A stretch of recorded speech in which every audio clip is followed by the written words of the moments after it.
ये कोई ये 6 जजेस का you can't throw it away कि जी ये क्रेडिबल स्टोरी नहीं है, इसमें क्या पता लग किस तरह इसको हम आने। इसमें देखें कि उन्होंने एग्जाम्पल्स दिए हैं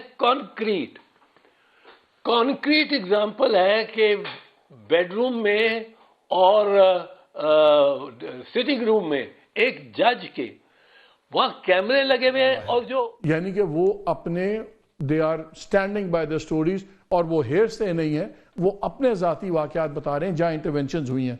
तो कुछ सवाल काफी उठते हैं। एक तो सबसे इंपॉर्टेंट सवाल चौधरी साहब मैं आपसे पहले शुरू करता हूं कि जजेस ने ये तो बता दिया कि दबाव था, ये भी बता दिया कि पॉलिटिकल केसेस में और इन चीज में खुली इंटरवेंशन थी, लेकिन ये नहीं बताया कि क्या उस दबाव के नतीजे में कोई फैसले बदले या नहीं बदले, और अगर नहीं बदले तो फिर तो इसका मतलब है कि ISI वगैरह इंटेलिजेंस उतनी तगड़ी नहीं थी जितनी हम समझते हैं, उतनी ताकतवर नहीं थी। तो फिर कंटेम्प्ट इश्यूज क्यों नहीं इन्होंने इशू किए इन सबके खिलाफ?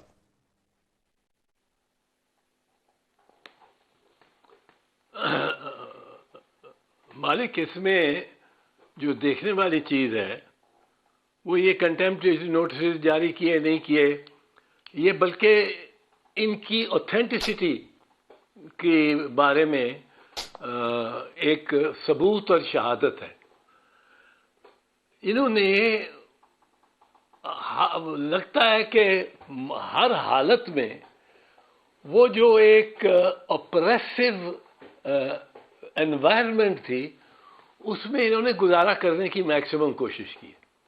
ये इन जजेस का हमें कौम को शुक्रगुजार होना चाहिए कि इन्होंने ये जुर्रत करके ये एक्सपोजे किया है। आप देखें, ये एक्सपोजे ये भी नहीं है कि जैसे आपने कहा और बिल्कुल वजह कहा कि ये सडनली इनको कोई किसी पॉलिटिकल फैक्शन के साथ 6 के 6 को हो गई है, रगबत हो गई है और वो उन्होंने कोई उनको इंड्यूसमेंट दे दी गई है। ये मई 2003 में भी लिखते हैं, फरवरी 2004 में भी, 24 मई 2023 और फरवरी 2024, मई 2023 और 2024 को ये लिखते हैं। ये कंसिस्टेंसी है इनमें। इस दफा आके इन्होंने फिर पब्लिक किया है क्योंकि वो ऑपरेसिव जो एनवायरनमेंट है वो ख़त्म नहीं हो रही थी। इन्होंने अपने चीफ जस्टिस को लिखा, उसमें उन्होंने वाक़यात बताए, उन्होंने उसमें डिटेल दी, पर्सनली उन्होंने एक अपनी बरादरी में रख के और विद इन के घर का मामला घर में ही रहे, लेकिन इन राइटिंग इन्होंने उसको पेश किया। फिर 5 जजेस ने ये फरवरी 2024 में लिखा और उसमें नाम लिया, इदारों का नाम लिया, पहले में भी नाम लिया जो कि हम नहीं नाम लेते, और इन्होंने लिया। और ये एक इनका stepping out of the crease था। दिस शोज के कितनी डेस्परेशन में हमारे सुपीरियर कोर्ट्स के जजेस काम कर रहे हैं। और ये सुपीरियर कोर्ट के जजेस ये कोई ये 6 जजेस का you can't throw it away कि जी ये क्रेडिबल स्टोरी नहीं है, इसमें क्या पता लग किस तरह इसको हम आने। इसमें देखें कि उन्होंने एग्जाम्पल्स दिए हैं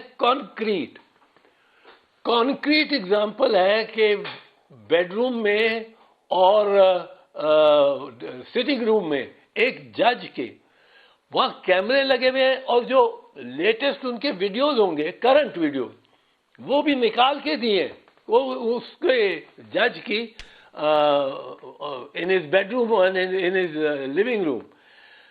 अब ये एक मुझे बड़ा अफसोस हो रहा है इस बात पे, और तब भी होता था एक्चुअली जब वो 13 मेंबर बेंच बैठा था, उसकी जजमेंट में है 13 मेंबर बेंच जिसने 20 जुलाई 2007 को बहाल किया इफ्तिखार मोहम्मद चौधरी को। फिर इफ्तिखार मोहम्मद चौधरी और बहुत से जजेस और अब भी गिरफ्तार हो गए वो 3 नवंबर को जब इमरजेंसी लगी, पर 20 जुलाई 2007 को रिस्टोर हो गए Iftikhar Muhammad Chaudhry, I was his counsel. अब मैंने वहां ये बात उठाई, एक चली बात कि चीफ जस्टिस के घर के में जो गाड़ियां खड़ी थी उनकी कोई बाहर से पुलिस वाले कैमरे से तस्वीरें लेते रहे। हमने वो मैंने टेक अप किया विद दी 13 जजेस। मैंने कहा ये बड़ा ज्यादती है। उन्होंने बुला लिया आईबी के चीफ को ये, और उन्होंने बजाय ये कि कहते कि ये सारा आप डीबग करें और इसको रिस्पॉन्सिबिलिटी फिक्स करें कि इसने बग किया हुआ है, और क्या कौन ये तस्वीरें ले रहा था privacy of the chief justice house. उन्होंने सिर्फ उसको बुला के कहा कि आप इंश्योर करें कि सारे किसी घर में कोई बगिंग इंस्ट्रूमेंट्स नहीं लगे, ऑपरेटर्स, और सुप्रीम कोर्ट के भी सब कमरों में। उन्होंने छानबीन कर ली होगी, वो मशीनें लगा के निकाल लिए होंगे, बाकी नए रख दिए होंगे। उस वक्त ये 13 जज बैठे हुए थे इकट्ठे। They should have taken a no nonsense कि ये बगिंग के हम वी कांट टॉलरेट दिस। पर वो एक मौका गंवाया गया। गो जजमेंट में उन्होंने चैप्टर काफी पैराग्राफ्स लिखे हुए हैं, ये हमने कहा, वो उन्होंने कहा, ये उसने कहा, फिर हमने डीजीआईबी को कहा कि करो काम। ये उस दिन हो जाता और मैं इस्तदा करता रह गया, तो आज ये मौका, ये वक्त ना आता कि एक जज साहब कह रहा होता कि मैंने कहा कि मेरे घर की रिफर्बिशमेंट हो रही थी तो मैंने कहा कि यहाँ बल्ब लगा के उतार के और यहाँ कुछ और लगाओ, तो वहाँ पहले से कैमरा लगा हुआ था, दूसरी जगह भी कैमरा, दूसरे कमरे में भी कैमरा लगा हुआ था। अब ये कैमरा किसने लगाया, उसको एक्सपोज होना चाहिए। ये मामला ऐसा नहीं है, इसमें कॉन्क्रीट और बड़े स्पेसिफिक इंस्टेंसेस आए हैं। इनमें बिल्कुल एक जज के रिश्तेदार को उठा लेते हैं और उसको डराते भी हैं, धमकाते भी हैं, उसको उसके साथ बाजू का भी वो मतलब है, जिस तरह उन्होंने कहा फिजिकली भी वो कह रहे जी इलेक्ट्रिक शॉक्स भी लगाए, क्लेम कर रहे हैं इलेक्ट्रिक शॉक। अब ये कौन से मुल्क में हो सकता है ये, और ये क्लियर है, सामने आ गया है। I think the nation owes a debt of gratitude in जजेस का। सर एक चीज बताएं, I totally agree with you. अभी आपकी बात से मुझे ख्याल आया जब आपने कहा कि उसी वक्त अगर वो 13 जजेस इस मामले को एक और एंगल से देखते तो शायद आज ये मामला ना होते। कल का जो लेटर था उसमें एक बड़ी परेशानकुन खबर थी, इसलिए मैं चाह रहा हूं जैसे हम इन्होंने इंटेलिजेंस वालों के नाम लिए, हम जरा जजेस को भी डिस्कस कर लें।